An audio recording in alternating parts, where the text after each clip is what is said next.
Hi guys, so there are Tories and there are Tories.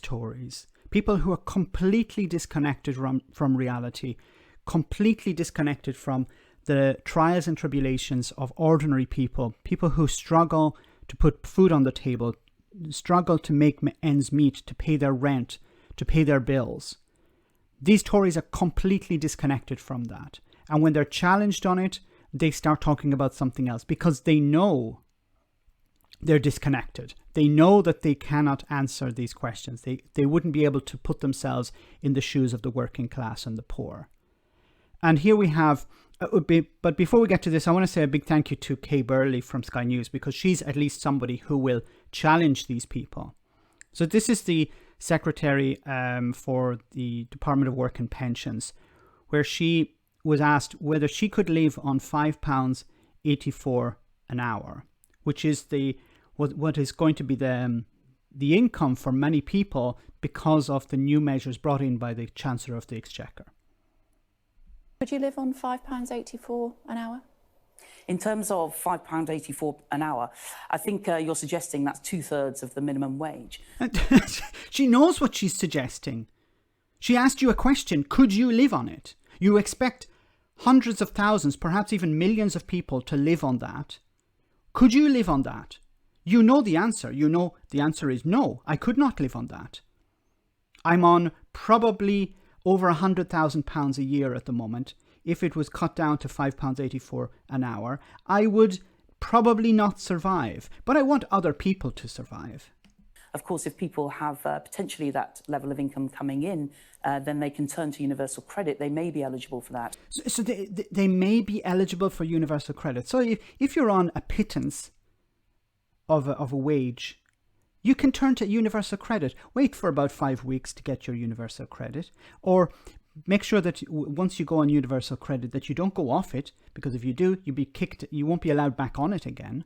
Or if you do go on universal credit and you don't accept some particular position later on, you will be sanctioned. Depending on the household income. Depends, yeah. But the bottom line is that some people might have to live on £5.84. Well, if that's the case, then they should. My question is, could you live on that?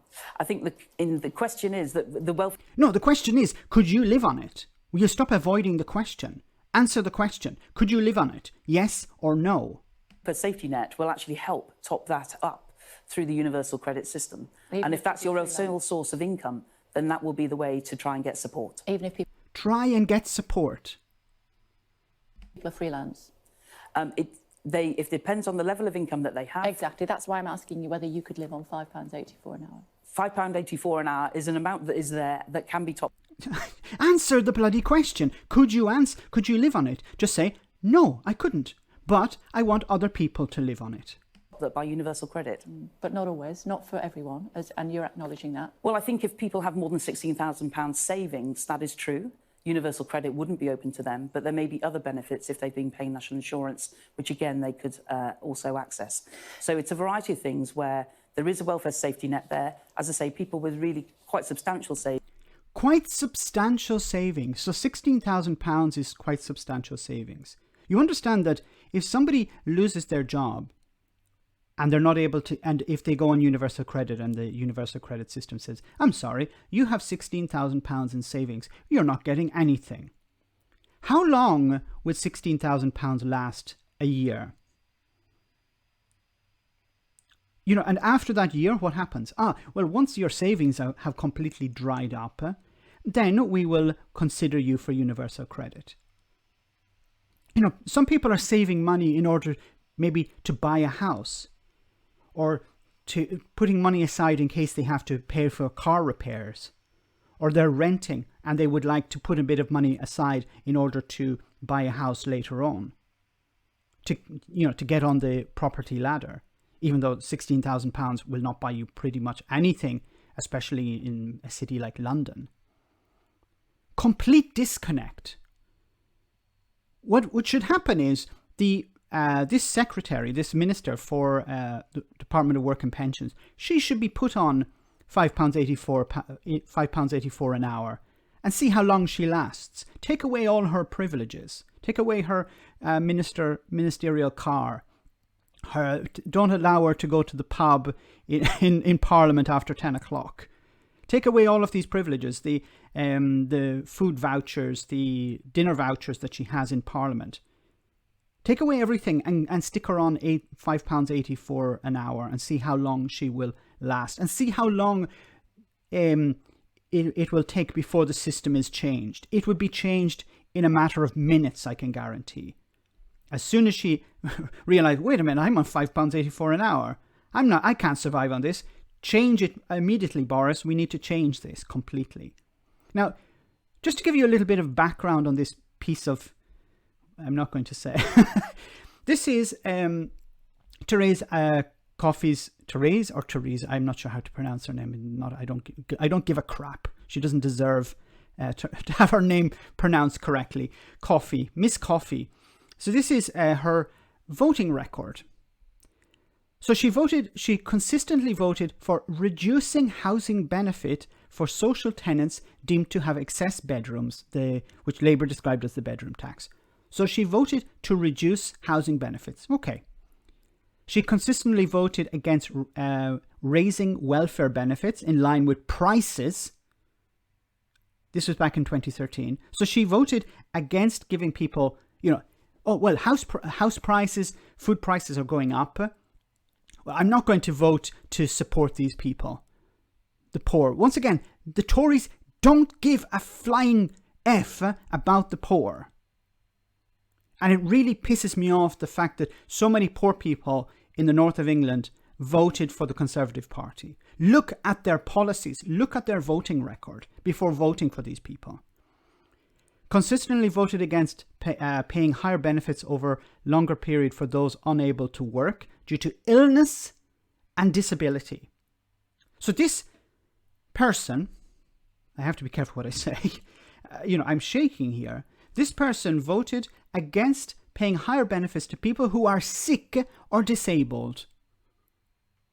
People who are struggling the most. If you're not sick or disabled, you have a chance of finding a job, or it's much easier to find a job.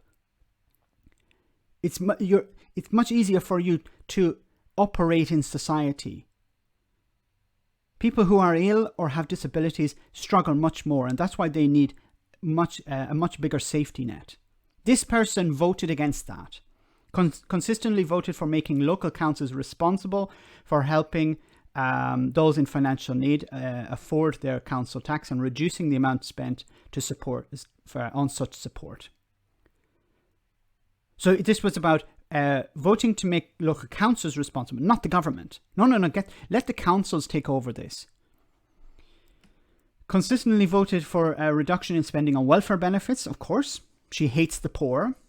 This is somebody who has a record of throwing the poor under a bus. What do the Tories do? Let's make them the minister for that. Let's make them the minister for looking after the poor, because they have a record of throwing the poor under a bus. It's exactly the same thing that happens in the United States. Oh, you're an oil baron. How would you like to be the minister or the secretary of the environment? Because you have a fantastic track record of caring about the environment. Same with the Tories. You hate the poor. Fantastic. You're fully qualified to look after the Department of Work and Pensions. Almost always voted against public spending public money to create guaranteed jobs for young people. So hates young people as well, who have spent a long time unemployed. What is it with these Tories? Why do they hate the poor so much? Is it something personal? Does she walk down the street and she sees poor people and goes, ugh, disgusting. We should punish them. Give me a stick to hit them with, if I can. Almost always voted for increasing the rate of VAT. Of course, because increasing VAT rates, help the people at the bottom end. The rich are not affected so much by increases in VAT. The poor are, of course. Consistently voted, I missed this one, consistently voted for raising the threshold at which people can start to pay income tax. Increasing the threshold. I'm not sure exactly what that is about. I'm not going to comment on it. Almost always voted for higher taxes on alcoholic drinks. Okay. Consistently voted for higher taxes on plane tickets. Okay. Let me see. There's one here I wanted to say. Yes, here okay, this is fantastic. Almost always voted against bankers' bonus tax. So there was, let's tax bankers' bonuses. She said, no, leave the bankers alone. Let them get their bonuses. This is a Tory's Tory. This lady is a Tory's Tory. She protects the bankers, protects their bonuses, and at the same time takes money away from the poor, takes money away from the disabled and the ill. She has a track record of doing this, track record of throwing the poor and the working class under a bus, and making sure, and putting velvet carpet on the seats, or on the velvet carpet on the bus for the rich and the bankers to sit on. Everyone aboard the luxury bus as we drive over the poor and the working class. A disgusting individual, horrible individual. And here she is asked, could you live on what you demand the poor live on? And she can't even answer the question. I hope people look at this. I hope people, please guys, share this video. I want people to know exactly what this lady is about. Try to, I don't know who the hell voted for her.